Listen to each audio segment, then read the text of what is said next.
Good morning, students. Today we will focus on optical isomerism, which is the burning concept of haloalkanes and haloarenes, as every time we find that in the board exam 1 or 2 marks question come from this topic. So this is very important topic of today, optical isomerism. You all must have heard isomerism. What are isomers? Isomers are the compounds with same molecular formula but different structural formula. And when this structure is different in 3D, so there is difference in arrangement of, in 3D there is difference in arrangement of atoms in space. And then we have to draw the mirror images of those compounds. Those formed pair of compounds come under the category of optical isomerism.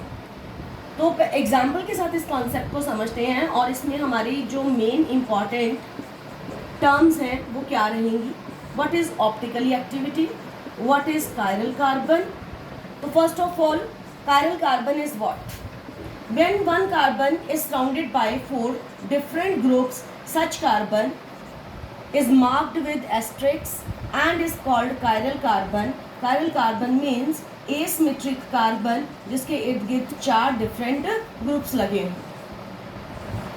Like example के तौर पे हम लेते हैं 4 different group हमने ये ले लिए, hence this carbon is called chiral carbon. और अगर 2 भी एटम सेम हुए that will not be chiral carbon. तो now what is optically active compounds. Optical active compounds में अंदर उसके भी पहले सबसे पहले क्या है, जो ऑर्डिनरी लाइट है, दैट ऑर्डिनरी लाइट सन से आ रही है या टॉर्च से आ रही है या बल्ब से आ रही है, that light rotates in all directions. That light जो ऑर्डिनरी लाइट है रोटेट्स इन ऑल डायरेक्शंस. अब सन से आ रही है, हमें क्या पता किस पॉइंट से आ रही है, क्यों, क्योंकि वो सारी डायरेक्शन में घूम रही है. अगर हम इस लाइट को प्रिज्म में से पास करवाएं, खास करके प्रिज्म का नाम भी हम लिख देते हैं Nicol prism, then this light rotates only in one direction. That light is called plane polarised light, short में PPL, प्लेन पोलराइज्ड लाइट. तो कौन सी लाइट हो गई, light that rotates in one plane. When this light is pass through some optically active compound.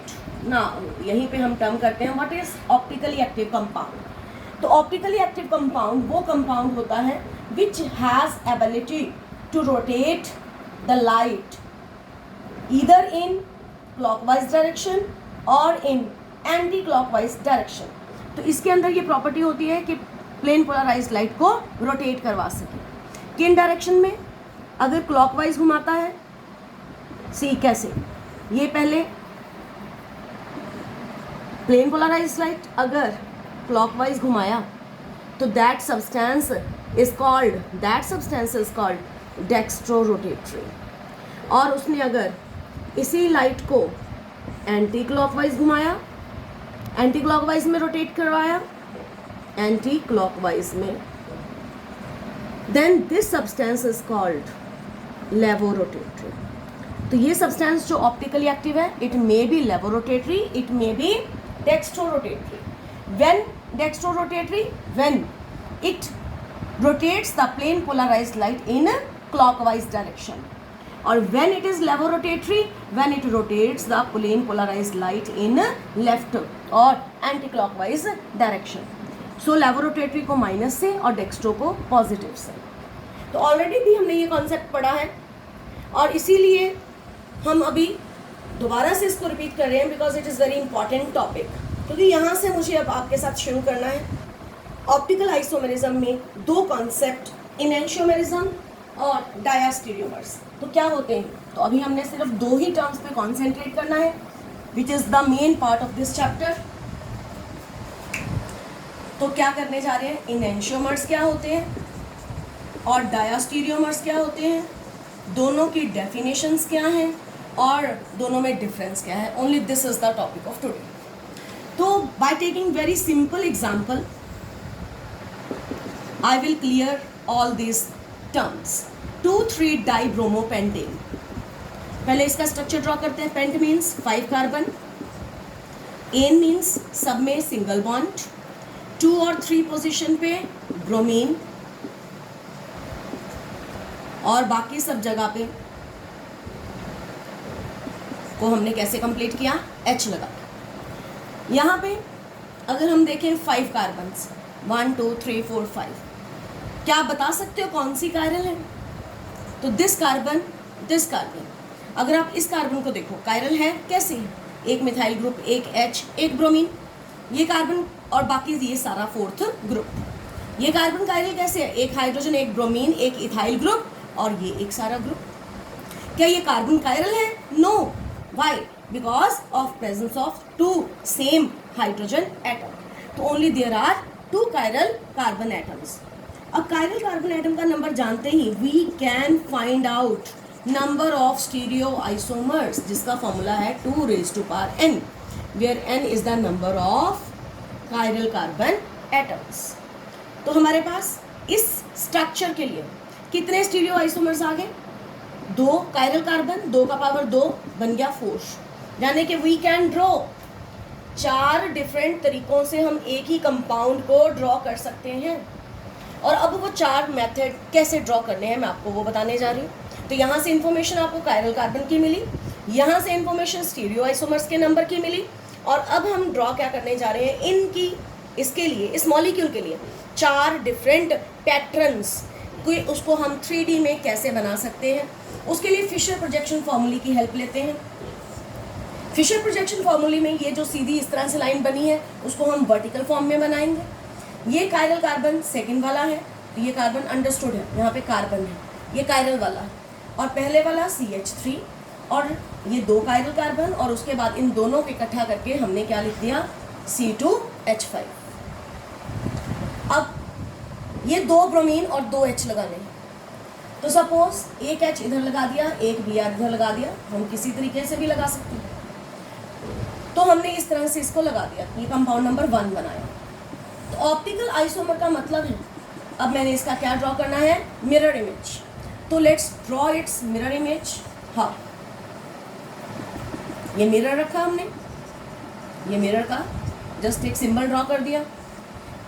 जैसे कि हम अपना, जैसे कि अब मैं सिंपल वर्ड्स में बताऊँ, ये ए कैपिटल ए, अगर मैं मिरर में देखूँ इस ए को, कैसा नजर आएगा, ऐसे ही आएगा ना.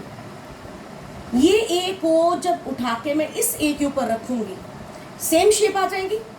यानी कि ये दोनों आपस में मिरर इमेजेस है ही नहीं. दे आर, इनको क्या बोलते हैं,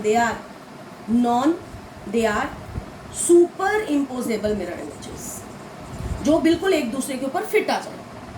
वहीं पे ये P बनाया, ये मिरर रखा, ये P मिरर में कैसा नजर आएगा, ऐसा. अब मैं इसको उठा के इसके ऊपर रखूं, क्या सेम फिट आ जाएगा? No. Such combination is called non superimposable mirror image. तो हमें मिरर इमेज को ध्यान देना है. मिरर इमेज 2 तरह के हो सकते हैं, super imposable, non super imposable. जैसे हमारा हाथ, हमारा लेफ्ट हैंड मिरर में राइट हैंड लगता है, और जब हम लेफ्ट को राइट के ऊपर रखेंगे तो हमारे एक जो थंब के नीचे थंब नहीं आएगा. तो इस तरह से हमारे हाथ P नॉन सुपर इम्पोजेबल, और ये एक क्या हो गया, सुपर इम्पोजेबल. O ये भी मिरर में रखेंगे, O ही नजर आएगा. तो ये दोनों किसकी एग्जाम्पल हैं, सुपर इम्पोजेबल मिरर इमेजेस की. तो ये वाला कॉन्सेप्ट जो सुपर इम्पोजेबल और नॉन सुपर इम्पोजेबल, इसी को लेके हमने इनैंशियोमर्स को पढ़ना है. तो यहाँ पे जब मिरर में देखा, देखो मिरर में ये तो नहीं हम सीधा शीशे में खड़े होते हैं तो जब हमारा हेड है वो नीचे हो जाता है और फीट ऊपर चले जाते हैं, ऐसे तो नहीं ना होता. हम उल्टे नजर तो नहीं ना आते, इसलिए कार्बन का पैटर्न वर्टिकल लाइन में चेंज नहीं होगा. और ये Br के सामने Br नजर आया, H के सामने H नजर आया, यहाँ H के सामने H और ये Br. अब मैं इसको उठा के अगर इसके ऊपर रखूं तो ये इसका मिरर इमेज ये बन गया, ये दोनों आपस में इनका रिलेशन बताने जा रहे हैं, दोनों एक दूसरे के मिरर इमेजेस हैं, पर कैसे? इसको अगर उठा के इसके ऊपर रखूं, क्या H के ऊपर ब्रोमीन आएगा ना? इट मीन्स ये इसको जब उठा के इसके ऊपर रखा तो ये क्या बन गए? Non superimposable mirror images. तो पहली बात आपने ये नोटिस किया, और इन दोनों का आपस में रिलेशन, स्ट्रक्चर 1 और स्ट्रक्चर 2 का रिलेशन, बोथ आर कॉल्ड, जैसे ब्रदर सिस्टर, मदर फादर, तो ये क्या? इनैंशियोमर्स। तो इनैंशियोमर्स के लिए ज़रूरी कंडीशन क्या होगी? एक तो एसिमेट्री चाहिए, कायरल कार्बन एटम चाहिए, और दूसरा point mirror images should be non super imposable. I think so ये आपके इनैंशियोमर्स क्लियर। अब हम इन कंपाउंड्स को और कैसे लिख सकते हैं, तो मैं इसको और लिखने का ढंग बताती हूँ। तो यहाँ पर 2 और स्ट्रक्चर्स बनाते हैं। देखिए, अगर हमने फिर से हम कार्बन की पोजीशन को तो चेंज कर ही नहीं सकते हैं। अब एक मैंने H लिया था, एक Br, क्या दोनों H नहीं सेम साइड पे ले सकते हैं?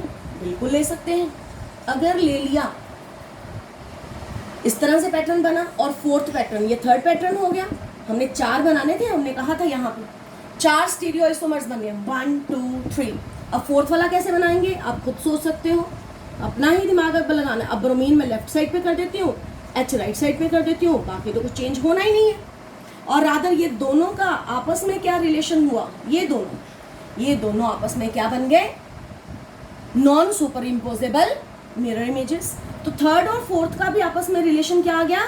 They are enantiomers because they are non-superimposable mirror images। तो 4 हमने कंपाउंड 4 तरीकों से लिखा। फर्स्ट और सेकंड का आपस में रिलेशन enantiomer, 3rd और 4th का भी आपस में रिलेशन enantiomers। तो यहीं से अब मैं आपको डायास्टीरियोमर बताने जा रही हूँ। फर्स्ट और 3rd को देखो अच्छे से। क्या फर्स्ट वाला 3rd का मिरर इमेज है? नो। कैसे? क्योंकि यहाँ पर क्या आ गया? यहाँ H का H ही रहा, ब्रोमीन का ब्रोमीन रहा, पर यहाँ पे H की जगह ब्रोमीन आ गया। तो ये फर्स्ट और 3rd आपस में मिरर इमेज नहीं है, मिरर इमेज भी नहीं है। और जब इसको उठा के इसके ऊपर रखेंगे, वो क्या कर जाता है? वो नॉन सुपर इम्पोजेबल भी नहीं रहता। इसका मतलब ना तो वो एक दूसरे के क्या है, दे आर नॉट, फर्स्ट और 3rd वाले they are not non superimposable mirror images, hence such compounds are called diastereoisomers. First को 4th के साथ भी इसी तरह से मिला के देखें, same story. They are not non superimposable mirror images, hence they are called, लेकिन molecular formula same, molecular formula same है लेकिन non superimposable mirror images नहीं है, हेंस फर्स्ट और 4th भी आपस में क्या है? डायास्टीरियोमर्स। सेकेंड और 3rd को अब कंपेयर करो, सेम स्टोरी। यहाँ पे भी मॉलिक्यूलर फॉर्मूला सेम है लेकिन they are not non superimposable mirror images. तो 3rd, सेकेंड और 3rd भी आपस में डायास्टीरियोमर्स, सेकेंड एंड 4th भी आपस में डायास्टीरियोमर। तो this is the difference between enantiomers and diastereomers, that in enantiomers जो मिरर इमेजेस हैं they should be non superimposable, और यहाँ पे वो नॉन सुपर इम्पोजेबल नहीं रहते। Thank you, have a good day.